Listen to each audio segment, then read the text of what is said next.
Bonjour à tous, alors dans cette vidéo je vous propose de démontrer le fameux binôme de Newton.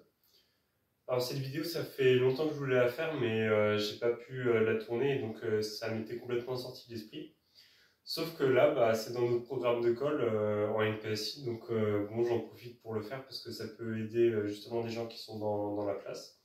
Et puis plus généralement je le fais parce que ça reste quand même malgré tout très iconique. Je sais pas si c'est au programme de terminale mais en tout cas voilà.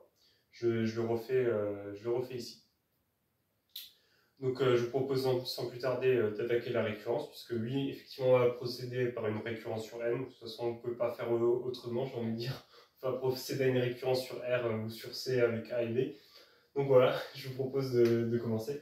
Alors l'initialisation, elle est assez évidente, j'ai envie de dire, parce que... Alors, moi je l'ai mis pour tout tel élément de n étoile. Bien sûr, vous pourrez commencer à 0, mais bon, moi j'ai envie de commencer à 1 parce que c'est le plus joli. Donc... A plus B à la puissance 1, ça fait A plus B.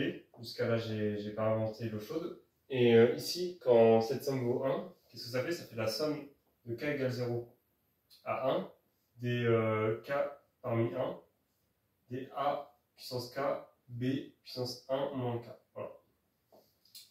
Quand k égale 0, on a 0 parmi 1 A puissance 0, B puissance 1. Et quand k vaut 1, ça fait 1 parmi 1, A puissance 1, B puissance 0. Et donc en simplifiant, parce que 0 parmi 1 ça fait 1 et 1 parmi 1 ça fait 1 aussi, on trouve finalement A plus B. Ici, je passe sous le silence le fait que si A et B valent 0, on a 0 puissance 0 et donc normalement on ne peut pas écrire que ça fait 1, mais bon voilà, je passe ça sous silence.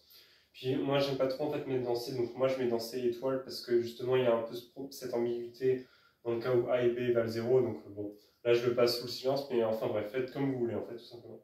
Donc voilà, donc on a fini, d'où P est vrai. P est vrai. Voilà. Alors maintenant pour l'hérédité. Hérédité. Je vais mettre une petite séparation, voilà. Soit n élément de n étoile, supposons Pn,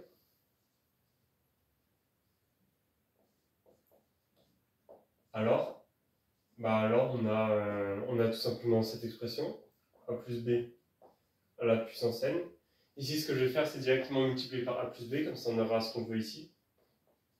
Alors je vais tout doucement, mais comme ça, je pense que tout le monde va pouvoir suivre. Voilà, k égale 0 à n des k parmi n, a puissance k, b puissance n moins k, le tout fois a plus b. Voilà, alors à gauche c'est parfait. On a a plus b à la puissance n, plus 1, pardon. Ici, ce qu'on va faire, c'est qu'on va distribuer le a et distribuer le b sur cette somme. Quand on va distribuer le a, on aura du k plus 1, et quand on va distribuer le b, on aura du n plus 1 moins k. Voilà.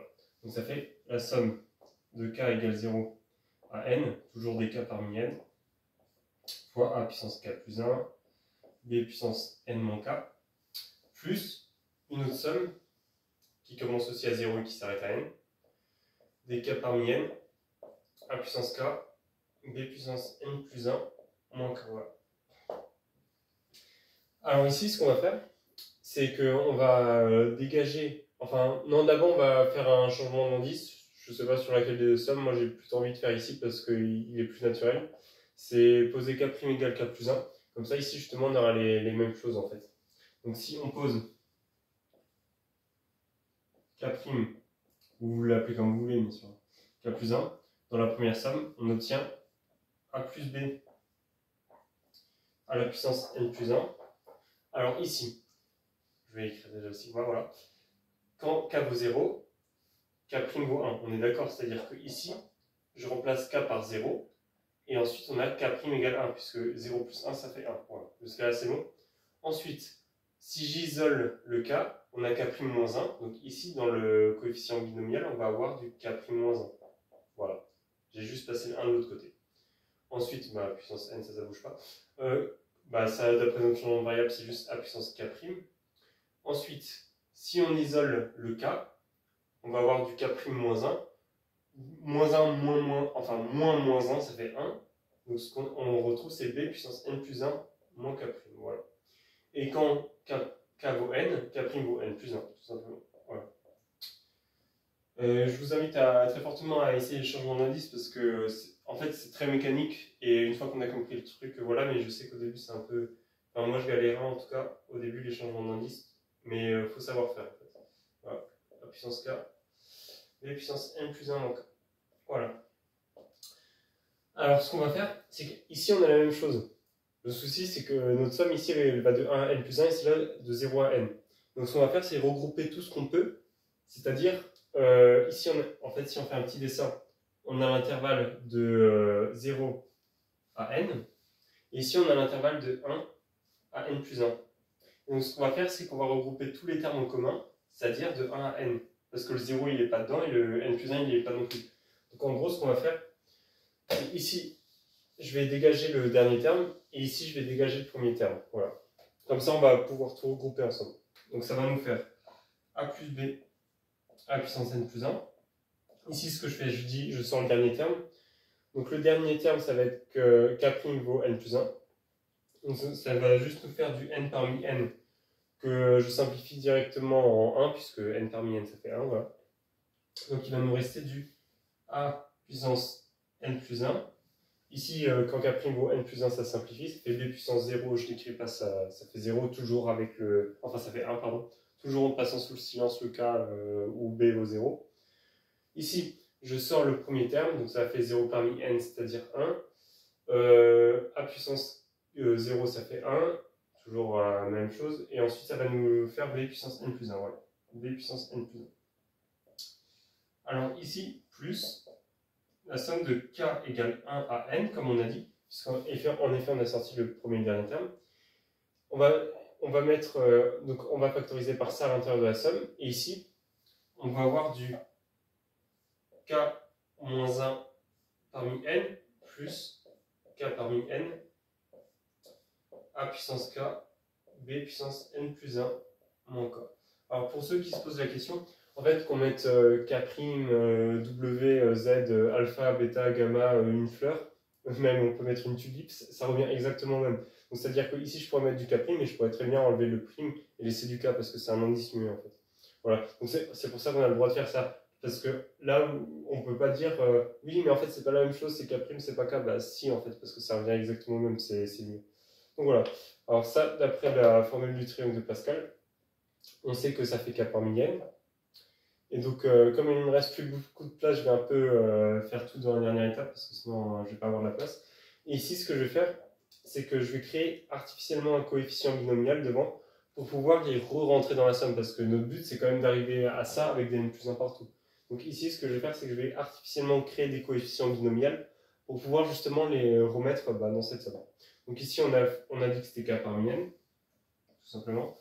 Formule du triangle de Pascal, donc ça fait la somme de k égale 1 à n des k parmi n,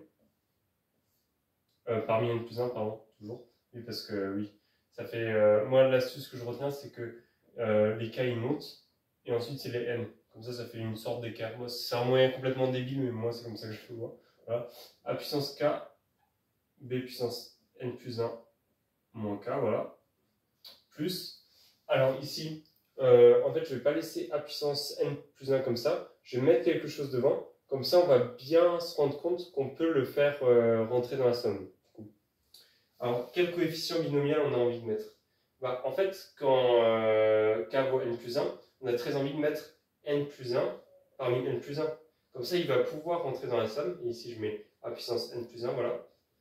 Et par le même procédé, ici, devant b puissance n plus 1, je vais mettre 0 parmi n plus 1 db puissance n plus 1, voilà. Comme ça, en fait, on va pouvoir rentrer les deux termes dans la somme, parce que ici, quand k vaut n plus 1, on a exactement ce qu'il faut ici, et quand k il vaut 0, on a exactement ce qu'il faut là. Donc ici, ce que je vais faire, c'est que je vais supprimer ces deux termes, voilà.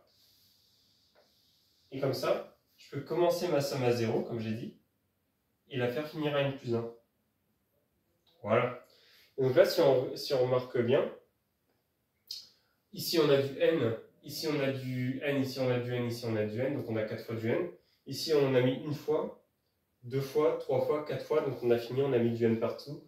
D'où Pn plus 1 est vrai. Conclusion, P0 est vrai et Pn est héréditaire, d'où la proposition Pn est vrai pour tout n d'après le principe de récurrence, blabla. Et à la fin, on obtient le binôme de Newton. Voilà, j'espère que cette vidéo vous a plu. Moi, je vous dis à une prochaine vidéo dans laquelle je vais sûrement... je pense que ça sera pas une vidéo de maths, ça sera à nouveau une vidéo qui parle de la prépa. Et puis voilà, sur ce, moi, je vous dis ciao.